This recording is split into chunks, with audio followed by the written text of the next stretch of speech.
pwede po bang bumili ng lupa ang isang foreigner o banyaga dito sa Pilipinas?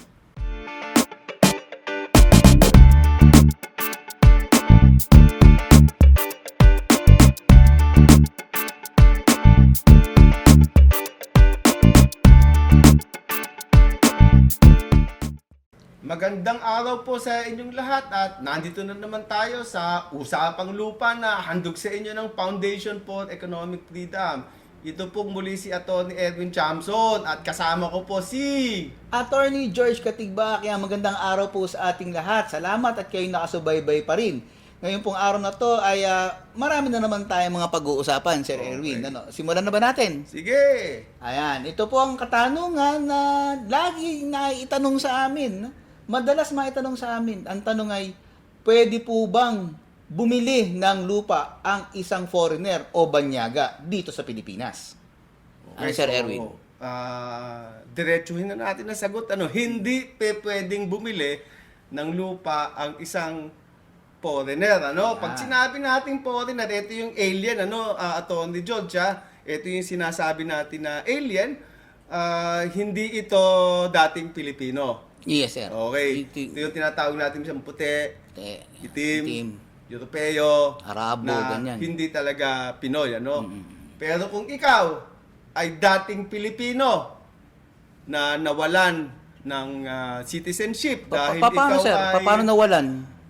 ng ibang bansa, ito yung nagkaroon ng US citizenship, kadalasan Nagpalit, sir. Oo, kadalasan ito yung mga naging Amerikano na nanumpa na doon, sila yung citizen na ng Amerika, ngunit gustong bumili ng lupa dito sa Pilipinas. So, pwede yon considering na sila ay, hindi na sila Pilipino, pero dahil sila ay dating Pilipino, Pinagbibigyan sila ng ating constitution. so pwede. Ang tawag dito, yung mga former Filipinos ay allowed dyan bumili, ng pero lupa. yan bang pagbili nila, sir, ay kung gaano karami ang gusto nila, pwede? Hindi, ang pinapayagan itong mga former Filipinos na bumili ng lupa, sang-ayon sa Republic Act 8179 kung commercial, yung commercial na Yung lupa. ibig sabihin, pang negosyo. Pang negosyo, hanggang 5,000 square meters sa urban areas at 3 hectares naman sa rural areas. Ba, malaki pala, sir. Pwedeng pagtaniman nito, pwedeng bukid. Pwedeng gawing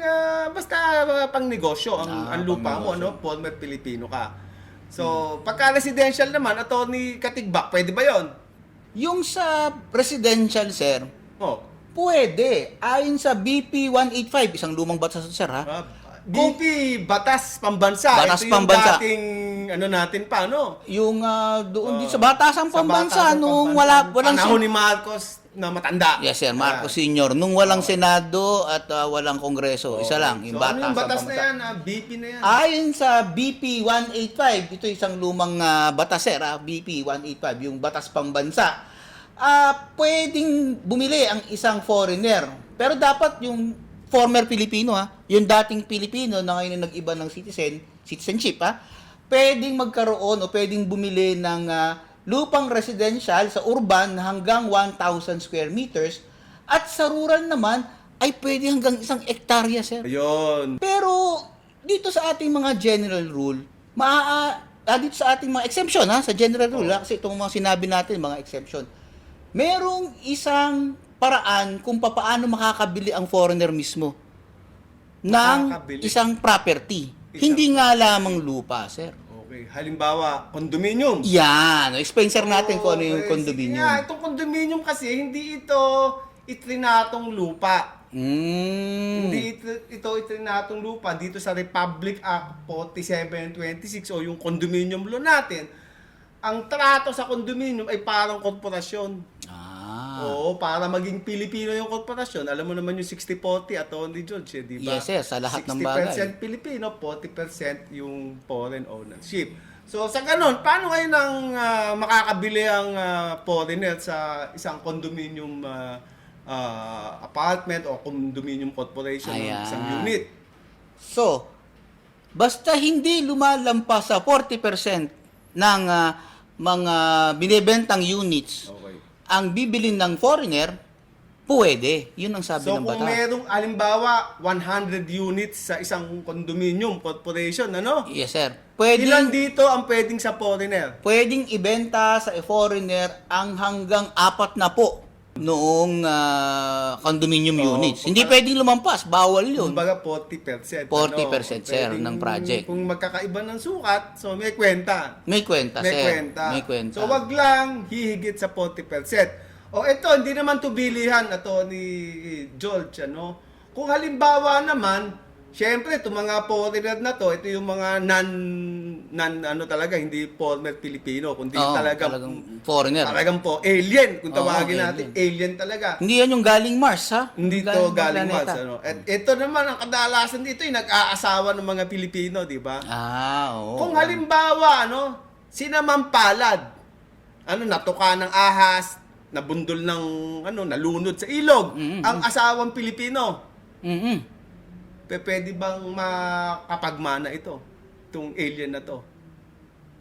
Ba, magandang katanungan yan. Yung hindi binili, kundi Hindi binili. nauna, kumbaga, sumauna, ang tawag na, sumauna yung asawa. Sumauna. Yan yung isa dun sa mga exception, na yan ay parang tinatrato yan na parang kagaya doon sa regular na manahan, na kung saan ang asawa ay nagmamana doon sa kanyang namatay o namayapa o napauna na asawa. So, magiging kanya yung lupa, hindi ba bawal ang foreigner? Yan ang isa sa mga exception o Ayun. kaya pinagbibigyan ng batas ng pagkakataon na magmana ang isang foreigner na hindi former Filipino dahil naman ito sa pinaniniwalaan ng batas na ito naman ay mula rin sa kanilang pinaghirapang mag-asawa, yun ang parang assumption nila dyan. Nakalagay na- ito sa constitution natin as an exception. Exception na yan. sabi na except for hereditary Hereditary succession, succession. ay maaaring makapagmana ang isang foreigner. Pero sa isang desisyon ng Supreme Court, ang sabi dito, pagka ang pagmamana ay sa pamamagitan ng isang will, Yung testamentary, kung tawagin. testamentary, hindi by operation of law, kundi yung isinulat, hindi daw ito pwede. So ibig sabihin, maaari lamang magmana ang isang asawang banyaga kung walang testamento. Kung walang testamento. So Pag by may operation of testamento, law. Yan. By operation of law, pwede yung usual na hereditary Oo, succession. pag- Pero pag may will, hindi pwede. Hindi pwede. Oo. Ayun. Lumalamig na ang kape natin, Atty. Oo George, nga, at oo itong nga, ating sir. na naman, itong mga direktor na naman natin na napakadami na ngayon, nagsasabing tigilan na natin. Yes, sir. At wala na tayong airtime. So, Yan. Paalam na tayo, sir. Paalam na tayo. Ito pong muli si Atty. Erwin Tiamson at sana ay sundan nyo kami dito sa aming mga kwentuhan tungkol sa lupa. At ito naman po si Atty. George Katigbak, nagpapasalamat at nagsasabing, stay safe.